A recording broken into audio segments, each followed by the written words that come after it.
Is your backyard too small for a garden? I'm going to show you how to make a raised planter box.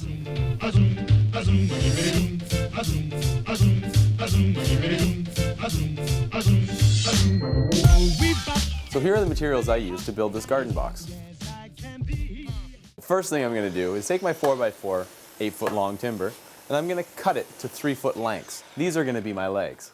So you can see 2 legs cut out of 1 piece, and I make sure I keep the factory ends on because they're treated the best. Now we have our 4 legs cut. It's time to decide how wide we want to make the garden box based on what space you have and how deep it is. I'm going to go with 36 by 18 inches. So now I'm just going to cut my 2x4s to 36 inches and 18 inches. Every time we've made a fresh cut, we have to throw cut and seal on the end of the lumber. This is going to retreat the wood so that it doesn't rot. So we've got our 4 short pieces and we got our 4 long pieces.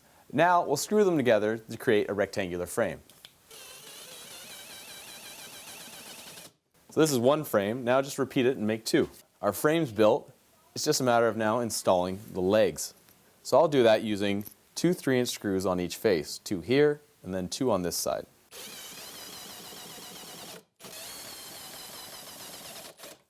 So now we've got the planter box frame attached to the legs at the top. What we need to do is decide how deep we want the planter box to be. So if I have 10 inches from here, I need to subtract 3.5, so I need to mark 6.5 up from this post. So basically I've used a couple pieces of scrap that I had left over, pulled them out of the bin. I've cut them 6.5 inches, and now I'm going to use them to brace.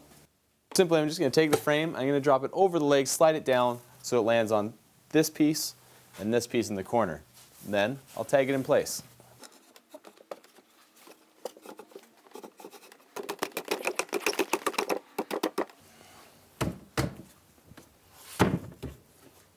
So with the brace in place on this corner, I know I can fasten this one in place. Then I'll move it over here, double check the height, and continue to screw in all 4 legs.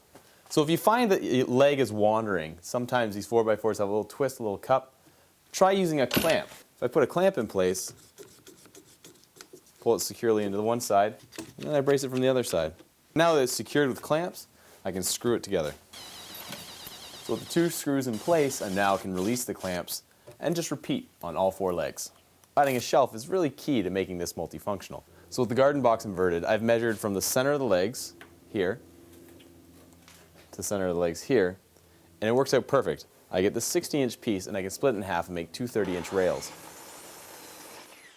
Using the same braces as before, I figured it's a good height. I now can mark the heights on each leg by using these as stilts. What you'll notice is that I've rebated this back a bit. What I'm going to do is put a faceplate on it to go in between, so then it'll lie almost flush with this leg. I'm going to take the measurement from here, 10 7/8, and transfer it to the bottom to spread the legs apart, and screw it in as a faceplate. So now I'm going to make the bottom shelf. I'm going to use 5/4 by 6 deck boards to go all the way across on the short distance, and then I'll run a face board across the other side, just to make sure that you don't see those cut edges. So what I like to do is mark middle and work our way out. So 10 7/8 is our number. I'm just going to cut multiple pieces offsetting from that center line. So with the pattern laid out, I can see that I need to rip 2 of them at 4 3/4. So with all the boards laid out in place, I'm now going to use my 1.5-inch screws to put them down. So with all those exposed ends, I'm now going to cap it with a nice face board, 26 inches. So I'm going to use 2x2s to line the inside now. They'll act as rails where I can lay the boards down that'll be the base of my actual planter box. So when I put them in place, I want them to sit so that the bottom of them are flush with the 2x4s. And because they're small lumber, I'm going to pre-drill them. I'll preset 3-inch screws into each hole. This way it's easier when I go to put them in place. So with those rails in place, now all I need is 1 end rail on the short ends. 10 7/8 is the number on this one. So I'm going to use my 2 offcuts that I have left over from the 2x2 to make that last rail. Remember to go flush with the bottom of the 2x4 again. Now all we have to do is line the box. We'll use deck boards on the bottom and fence boards on the inside walls. So I've taken the measurement of the inside of the box, less than 1/8 of an inch. I've got 17 7/8. I need 6 pieces to line the bottom of this box. So for the last 2 boards, we have to do a funny cut. Because of the way we've made the legs, we have to do a little corner cut out of them. I have 1.5-inch strip and then less the thickness of the board. So that's a 3.5-inch leg, and we'll be on our way.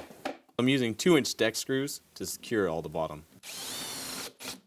Our next step is going to be putting the liner on in the inside. For the fence boards, I'm going to run them at 11 1/8.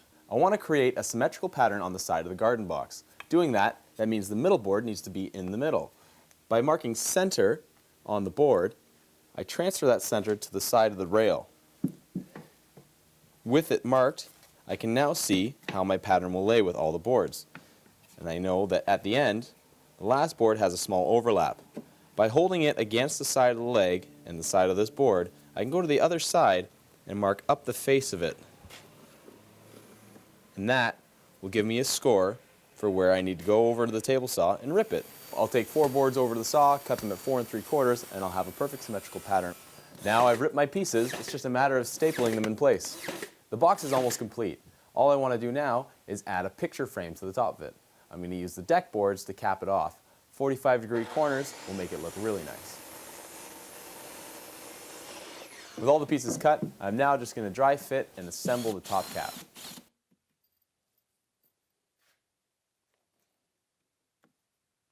Something I like to do for extra security is I pre-drill the ends on the side grain. This way I actually get the tops flush. Well, no more excuses if you're running out of space in your backyard. You can build a raised planter box like I did here today. After a week, you should notice that your wood is dry. Be sure to add a waterproofer. This way you can maintain that beautiful natural brown tone.